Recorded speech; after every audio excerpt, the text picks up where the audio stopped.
Bom, hoje nós vamos continuar o capítulo 3, que a gente não teve tempo de acabar na semana passada, e então nós vamos terminar a partir do versículo 10. E só esses poucos versículos aí no final, nossa, estão assim, cheios de lições maravilhosas, super, super importantes para a gente, porque Paulo, a maneira que ele falava era, se a gente lembra, né? Paulo era uma pessoa num alto nível, no ranking mais elevado dos fariseus dos judeus. Então, assim, desde que ele nasceu, ele já tinha sido instruído, já foi educado pelos melhores professores, nas melhores escolas da Grécia e de Israel. Então, era uma pessoa totalmente capacitado diante dos olhos do mundo, né? Dos olhos da nação de Israel. Então, ele era uma pessoa respeitada. Mas aquele dia que ele teve aquele encontro com Jesus no caminho de Damasco, tudo mudou, né? Porque tudo que ele considerava importante, prioridade, tudo que ele considerava assim, o, o melhor para agradar a Deus foi jogado por terra, porque não era desse jeito que Deus queria. Deus queria o coração, não as ações, não o exterior, não os rituais que eles estavam tão determinados a seguir e a fazer as outras pessoas seguirem, né? Então, a partir daquele dia, houve uma transformação, né, em Paulo. Então, assim, eu não creio que a transformação tenha sido pum, né, como mágica. Eu acho que, como mágica, os seus olhos foram abertos e ele começou a descobrir, mas tem um espaço que, daquele dia da conversão até o dia que ele começou o seu ministério de levar o evangelho, estudiosos dizem que ele passou um tempo, uns anos, junto com os discípulos, não só os discípulos que seguiram com Jesus, mas os discípulos que foram espalhados, né, pelo mundo, porque existiam os 12, que eram os próximos, mas existiam outros discípulos.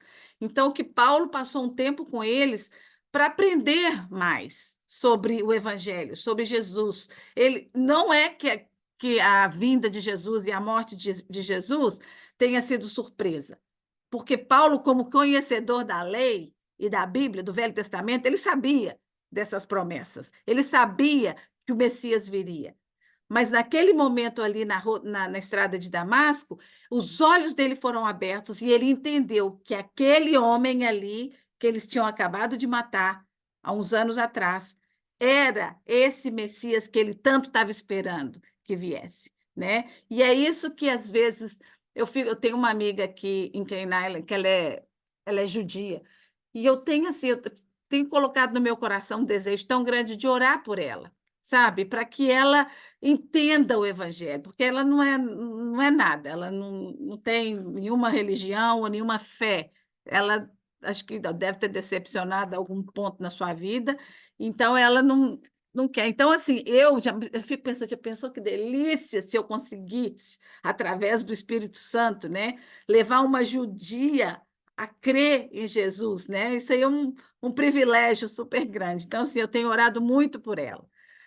Então, esse é o nosso Paulo, né? O nosso Paulo, que a gente está acompanhando já faz mais de um ano, que nós estamos estudando Paulo, né? Desde o livro de Atos, que a gente está com ele. Atos, Romanos, Coríntios, Gálatas, Efésios. Então, a gente já está vindo com ele já tem mais de um ano. E cada dia a gente aprende mais com ele, né? Então, vamos começar aqui no versículo 10 de Filipenses 3. Ele diz assim: quero conhecer a Cristo, experimentar o grande poder que o ressuscitou, quero sofrer com ele, participando da sua morte, para que de alguma forma possa alcançar a ressurreição dos mortos. Então, nós vamos desmiuçar um pouquinho isso aqui, né? O sofrer para Cristo, a gente já sabia que já estava no pacote, né? Quando Jesus mandou Ananias ir lá falar com ele, Ananias morrendo de medo, Ananias falou, mas o senhor não sabe quem é ele está vindo aqui para perseguir a gente. E Jesus falou, vai, porque eu tenho um plano para ele. e ele vai saber o que é sofrer pelo meu nome, né? Então, já estava nos planos de Jesus, nos planos de Deus para Paulo, que ele sofreria, né? E sofreria muito, como até agora a gente já tem visto ele sofrer. Então, vamos começar na primeira parte desse versículo 10. Quero conhecer a Cristo, né? Então, não é que... Como que é quando a gente fala assim, eu conheço fulano, né? Tem várias maneiras de conhecer. Tem aquele conhecer que, sim, fui apresentado uma vez, né? Mas não tenho intimidade, ou já ouvi falar de fulano, e tem aquele conhecer como a gente aqui, né? A gente se conhece, a gente divide a vida junto, a gente chora junto, a gente ri junto. Então, tem diferentes maneiras de conhecer. E aqui, Paulo queria conhecer a Cristo na intimidade. E é esse conhecer a Cristo que ele quer que cada um de nós desejemos, né? Ele conhecer a história de Jesus, conhecer o exemplo de Jesus, conhecer o que ele fez, conhecer sobre a morte de Jesus, isso é história, né? Qualquer livro de história pode relatar isso. A gente já falou aqui que o diabo conhece Jesus e tem medo dele, né? Agora, eu, como Paulo, quero conhecer na intimidade, sabe? Eu quero conhecer o que dá prazer a ele. Eu quero conhecer como que eu posso amá-lo mais, o que que ele quer de mim, quais os propósitos que ele tem para a minha vida, né? É isso que a gente tem que buscar, conhecer na intimidade, né? Aquele, não é só querer, tem muita gente que fala, até os muçulmanos, né, acreditam que Jesus foi um profeta, grande exemplo a seguir, né? Mas não acreditam que ele foi Deus, que ele nasceu da Virgem Maria, que ele ressuscitou, morreu e ressuscitou para trazer o perdão. Então, o conhecer é aquela coisa que você não deixa dúvida. Uma vez que você mergulhou na fé, nada é questionável. Até as coisas que não fazem sentido. A gente crê pela fé. Porque a fé é a certeza das coisas que se esperam e a convicção de fatos que se não veem. Está lá em Hebreus. Então, se você crê, se você tem fé em alguma coisa que você está vendo, então não precisa de fé para isso. A fé, ela é posta em prática quando a gente está sendo desafiado a acreditar o que a Bíblia diz é verdade, sem tirar uma vírgula, sem pôr acrescentando nada. Ou você aceita que a Bíblia toda é a palavra de Deus, ou você nega tudo. A gente não pode ficar querendo só os pedacinhos que agradam a gente.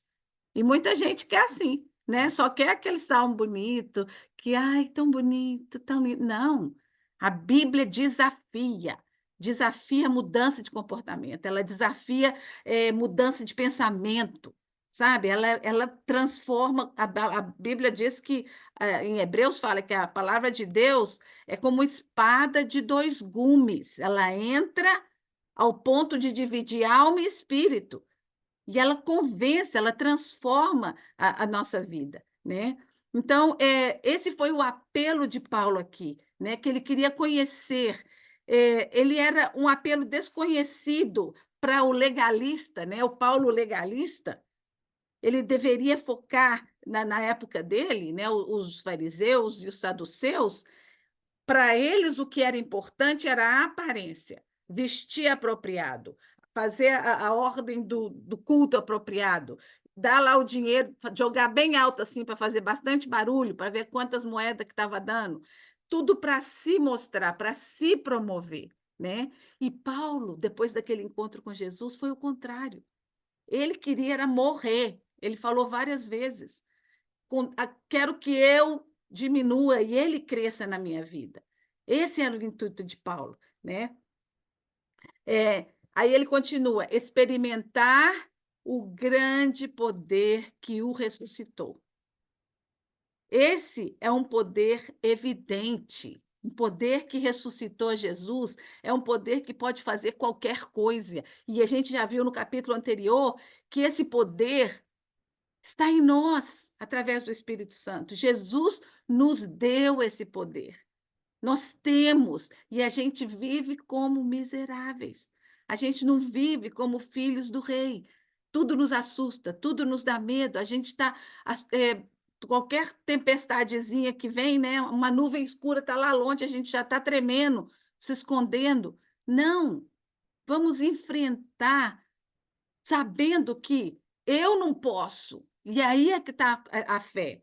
Sabe? Quando chega um diagnóstico, quando chega uma coisa difícil, Deus, eu não tenho condições de enfrentar isso, mas o Senhor tem. Contigo eu vou desbaratar esse desafio. Porque enquanto você tiver dependendo do seu esforço, dos seus recursos, da sua capacidade, que eu sou forte, eu dou conta, não vai, gente. A gente vai bater com a cabeça na parede num momento. A gente pode até conseguir por um tempo, mas a nossa força deve estar nele, nesse poder que é dele, não meu, né?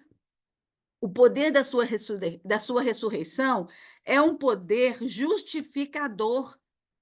É o que nos justificou diante de Deus do nosso pecado. É a nota fiscal e a prova que o sacrifício da cruz foi aceito como pagamento integral pelos nossos pecados.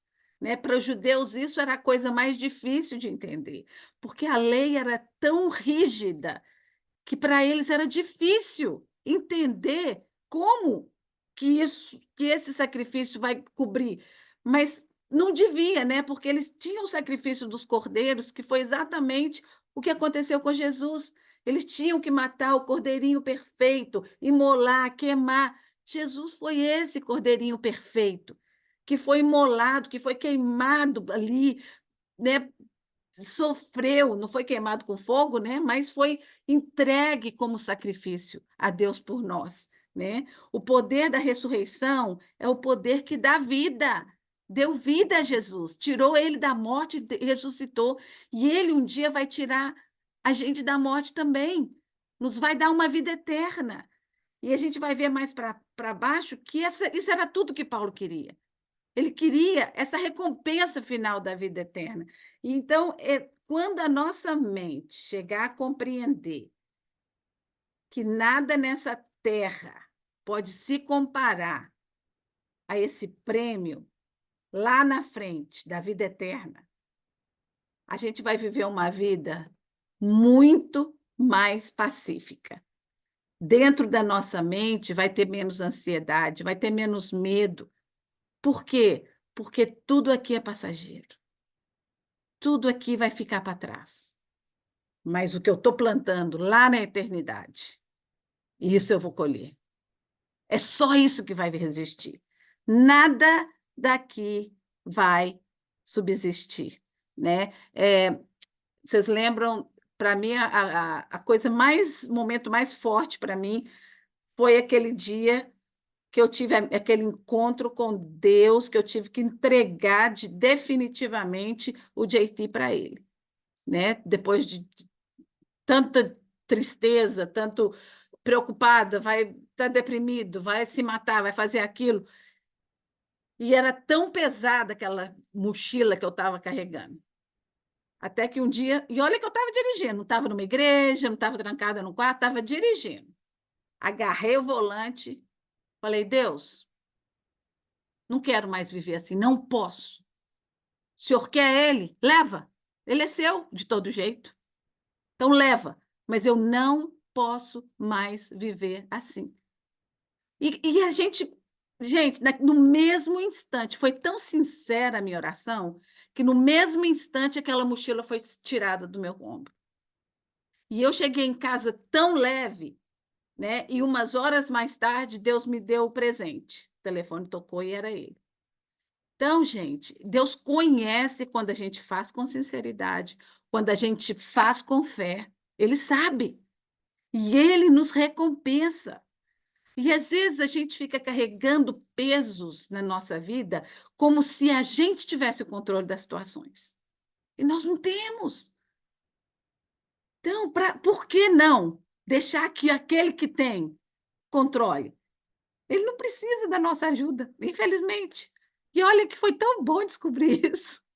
Foi assim, foi um alívio tão grande, sabe? Claro que eu oro por ele, claro, mas eu não preocupo mais, sabe? Eu não tenho aquele medo, aquela preocupação, vai acontecer isso. Não tenho, porque eu sei que ele está na melhor mão que pode existir, na mão que o criou, na mão que me entregou para que eu cuidasse, e eu cuidei da melhor maneira que eu sabia como, enquanto ele estava nos meus cuidados. Então, agora ele está lá, e Deus está cuidando, né? Então, esse é o poder da ressurreição, o poder que traz vida para nós, né? Às vezes a gente está morto, a gente está desanimado, a gente está triste, mas pela fé, aceita, né? Então, assim, Paulo falou, poder da ressurreição, poder que ressuscitou a Cristo. Nós temos esse poder, vamos tomar posse dele, né? Significa que aqueles que estão conectados com Jesus recebem a mesma vida que ele recebeu. E eu sempre falo que a gente pode começar essa vida eterna aqui, a gente não precisa esperar morrer para ter a vida eterna.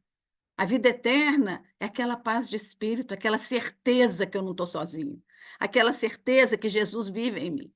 Isso é vida eterna aqui na Terra. É a única coisa boa que você pode ter nessa terra é essa certeza. O resto é incerteza. O resto é tudo. Será? Vai, não vai? A única certeza é que Jesus está comigo.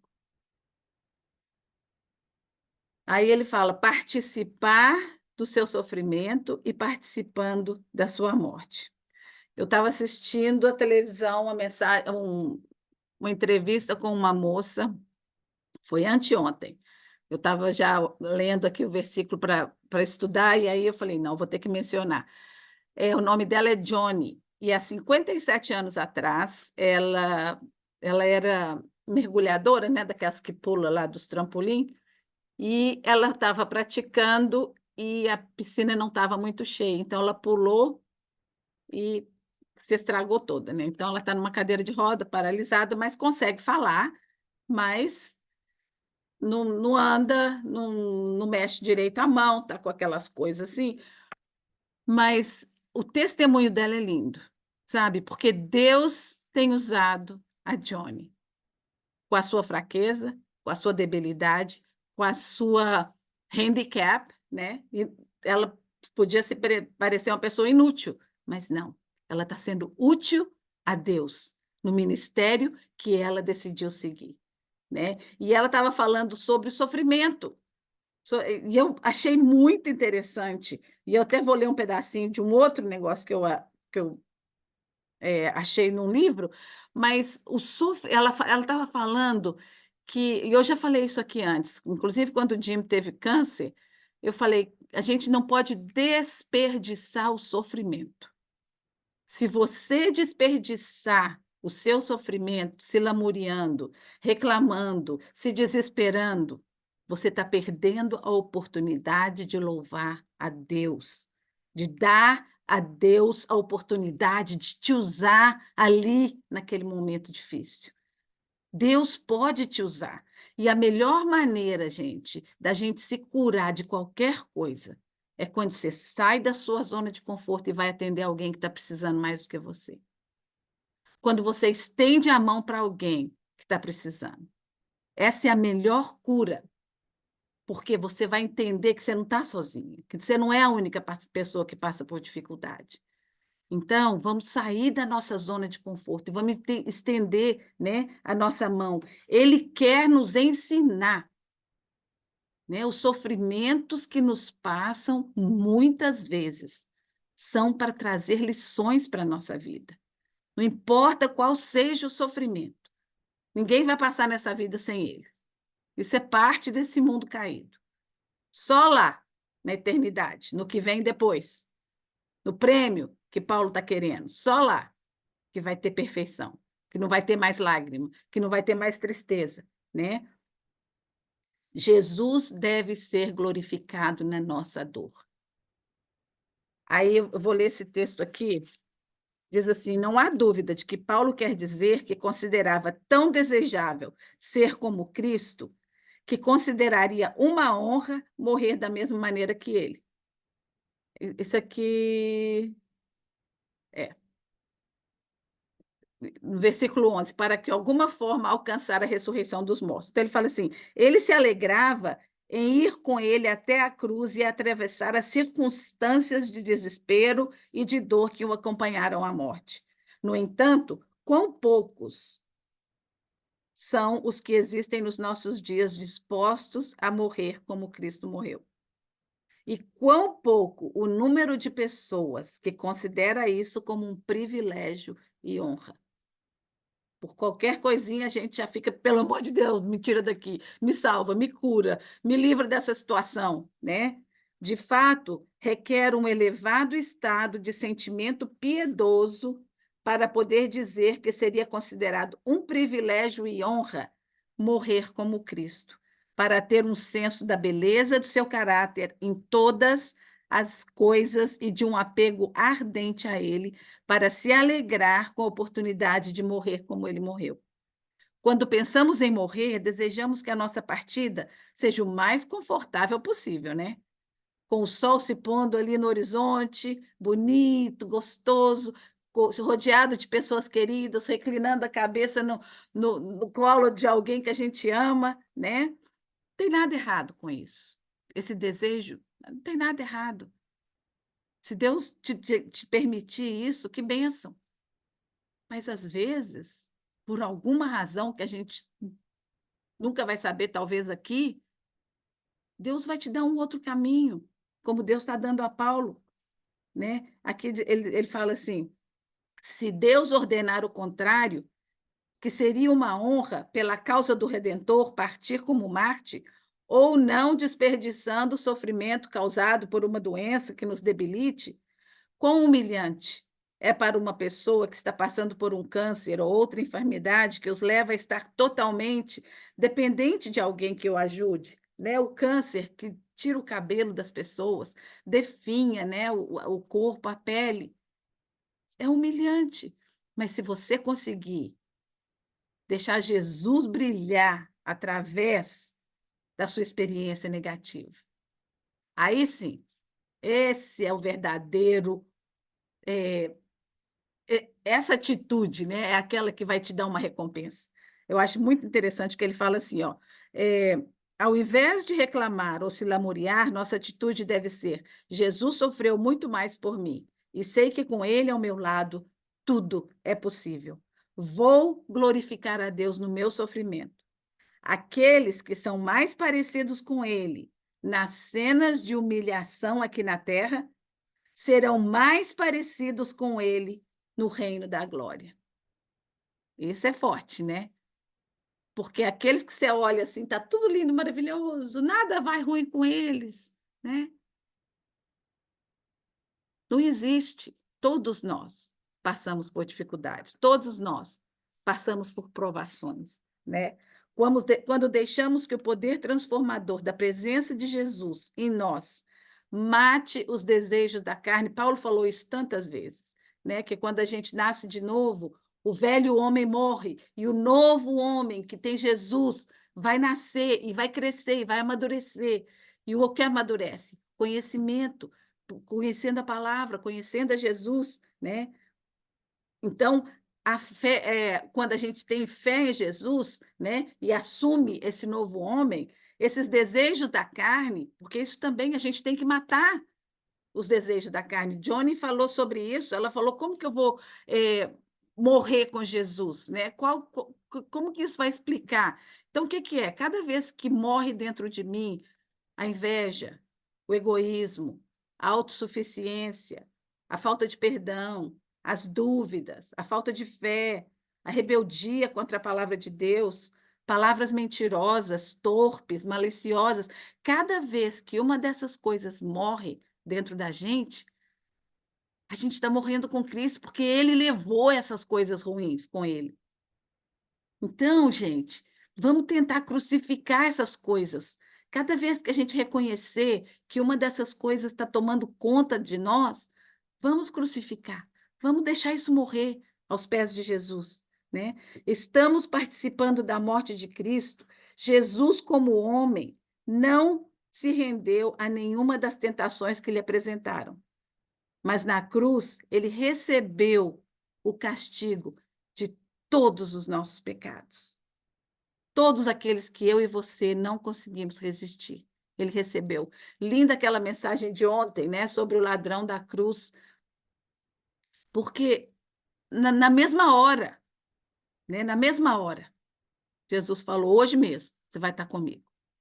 Hoje. Então a palavra de Deus é fiel, né? Se a gente reconhece que a gente precisa dele, é hoje mesmo, é na hora. Né? E depois o processo de conhecer, de buscar, desenvolver a salvação, de amadurecer, isso é uma bênção que a gente tem o privilégio de fazer enquanto a gente está aqui. Né? Esse ladrão ali, coitado, ele não teve, mas ele teve muito tempo lá no céu para aprender, né? Depois que ele morreu lá e encontrou com Jesus. Né? É, assim que cada um de nós crucificamos os desejos da carne. Quando crucificamos os desejos da carne, estamos morrendo para o pecado e vivendo para Cristo. Lá em Gálatas 2:20 diz assim: fui crucificado com Cristo. Paulo já disse isso lá. Assim já não sou eu quem vive, mas Cristo vive em mim. A vida que eu agora vivo no corpo, eu vivo pela fé no Filho de Deus que me amou e se entregou por mim. Isso deve ser a primeira coisa que a gente pensa no dia, na hora que abre o olho. Bom dia, Jesus. Vive através de mim nesse dia. Que eu possa refletir a sua luz em todas as áreas. Até nas minhas próprias emoções, na minha mente. Toma conta de cada uma das minhas atitudes. Né? Gálatas 5,16 diz assim: por isso digo, deixem que o Espírito Santo guie a sua vida. Assim, vocês não satisfarão os anseios da sua natureza humana. A natureza que deseja fazer exatamente o que é o oposto do Espírito. Segundo Timóteo 2:11-12 diz assim: se morremos com ele, também viveremos com ele. Se sofremos com ele, também reinaremos com ele. Né? Tem gente que sofre como Marte, né? Que sofre porque está levando a palavra de Deus, porque sofre porque Deus chama para ser missionário, lá onde for que seja. Tem gente que sofre porque está passando por uma enfermidade e consegue usar essa enfermidade para glorificar outras pessoas. Tem um senhor da igreja, acho que eu comentei sobre ele teve uma cirurgia da coluna no ano passado, em novembro. Depois da cirurgia, ficou totalmente paralisado. Então, assim, o primeiro impacto, né, foi reclamar. Depois, Deus tocou no coração dele de uma maneira tão grande que, quando foi isso? 2, 3 meses atrás, ele chegou andando na classe e ele tá desde do momento que ele estava indo na fisioterapia, ele começou a usar como oportunidade de falar de Jesus para cada terapeuta que atendia ele, para alguém que estava sentado do lado fazendo as compressas, ele usou aquela paralisia, aquela enfermidade, porque ele ficou meses fazendo fisioterapia. E ele usou aquele para a glória de Deus. É isso, gente. É usar o nosso sofrimento. Deus permite por alguma razão. Então, não vamos desperdiçar, porque o que nós vamos colher não vai ser aqui, vai ser lá. Quando a gente chegar lá, ele falar: vem, minha filha, minha serva fiel, entra aqui no gozo do Senhor. Vamos conversar sobre aqueles momentos difíceis. Agora você entende por que você passou por isso? Agora você entende como que eu estava ali do seu lado, mesmo quando você não estava me sentindo ou me vendo? É isso.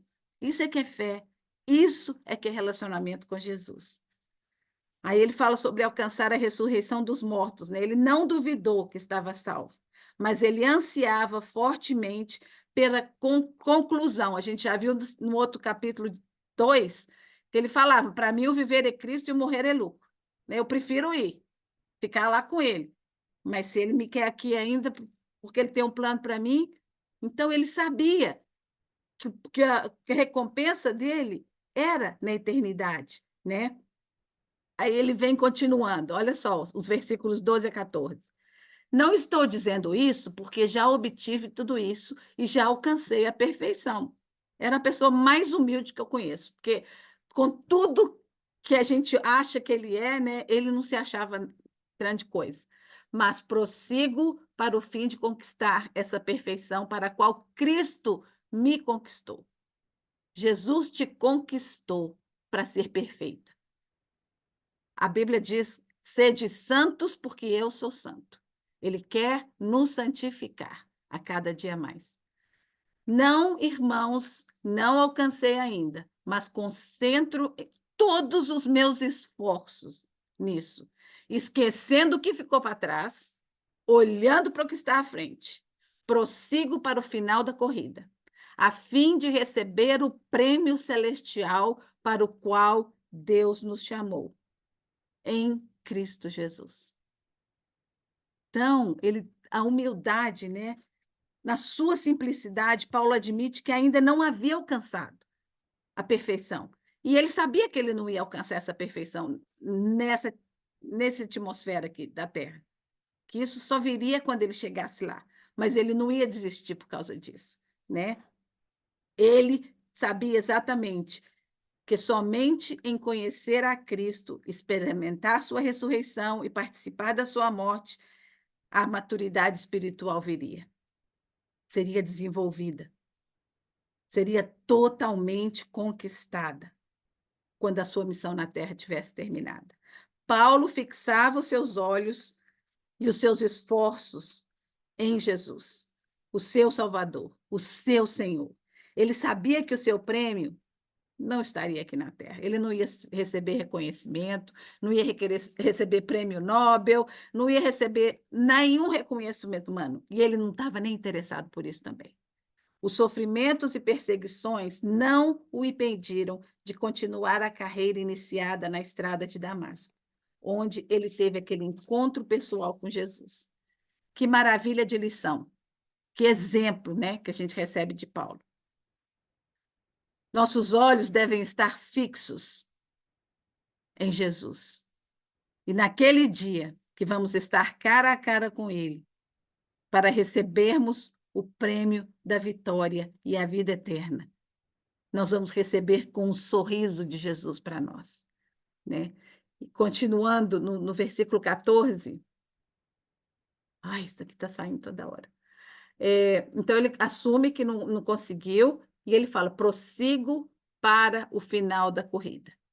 Em outras traduções, diz: prossigo para o alvo, para o prêmio da soberana vocação.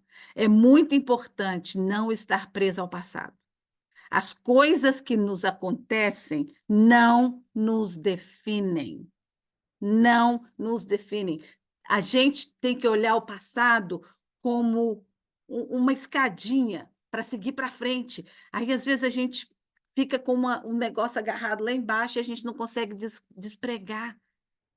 Lá em Jeremias tem um versículo, e eu lembro que eu descobri esse versículo uma vez que o JT teve um acidente de carro, e aí ficou aquele negócio, né, tanto para mim quanto para ele. Aí eu descobri esse versículo que fala assim: não olha, estou fazendo uma coisa nova na sua vida, novo, uma coisa completamente nova. Deixa as coisas que ficaram para trás e olha para o que eu estou fazendo. Sabe, aquilo que você ficou para trás pode ser um instrumento que Deus vai te usar para pessoas que ele vai botar no seu caminho, mas desagarra do que está no passado. Vai para frente, segue, prosseguindo, né? Essas coisas devem ser usadas como degraus. O que nos define é o nosso relacionamento com Jesus. Eu fico vendo assim, muita gente gosta de ser vítima, né? Ah, não, porque eu fui estuprada, ou porque meu pai me violou, ou porque eu fui abusada quando criança. Isso não é você. Isso te aconteceu e foi trágico. mas pronto, isso já não acontece mais, né? A minha vida hoje é diferente, e ainda mais quando a gente tem Jesus, né? Muito mais ainda quando a gente tem Jesus. Vamos prosseguir para frente, vamos largar o que ficou para trás, seguir o exemplo de Paulo, né? Quanto mais perto estamos dele, mais poderemos experimentar o gostinho da eternidade aqui na Terra. É pela fé. Gente, não é. Tem aquela música que fala, né? Mesmo que eu não esteja vendo, mesmo que eu não esteja sentindo, eu sei que o Senhor está aqui. Porque a fé não deve, o nosso termômetro de fé não deve ser as nossas emoções. Porque as nossas emoções são duvidosas. As nossas emoções nos enganam. Mas a fé é forte, ela está estabelecida na única coisa nesse mundo que não muda, que é Deus. Essa é a nossa estaca. É aí que a gente bota a nossa estaca. Versículo 15 e 16. Minha Bíblia hoje está apagando toda hora. Todos nós que alcançamos a maturidade devemos concordar com essas coisas.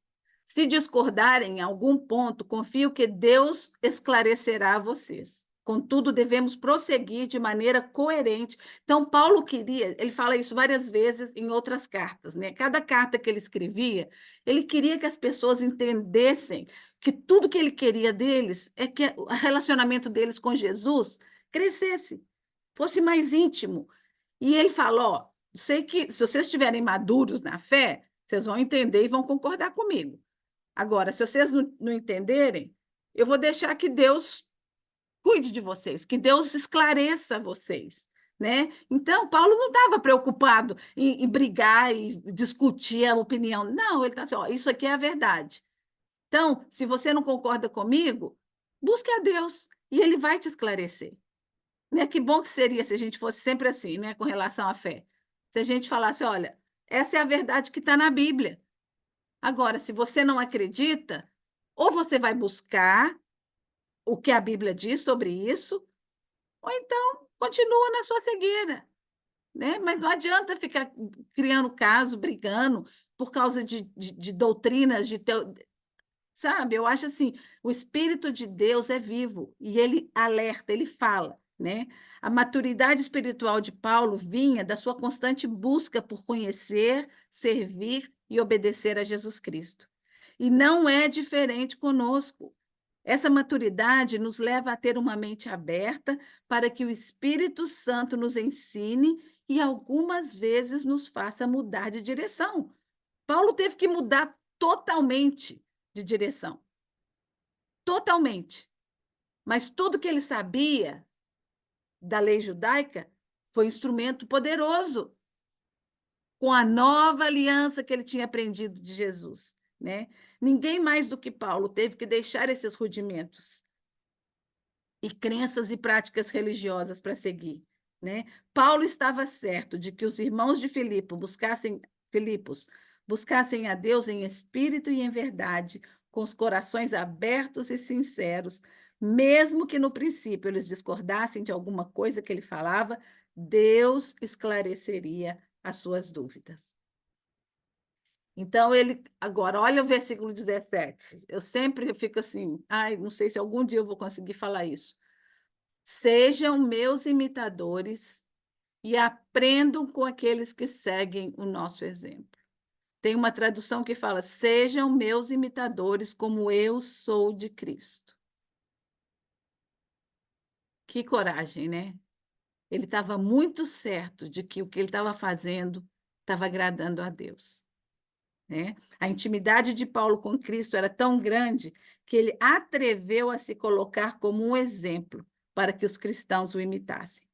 Não foi a primeira vez que Paulo disse isso. Ele disse a mesma coisa para a igreja de Corinto, para que eles fossem imitadores dele.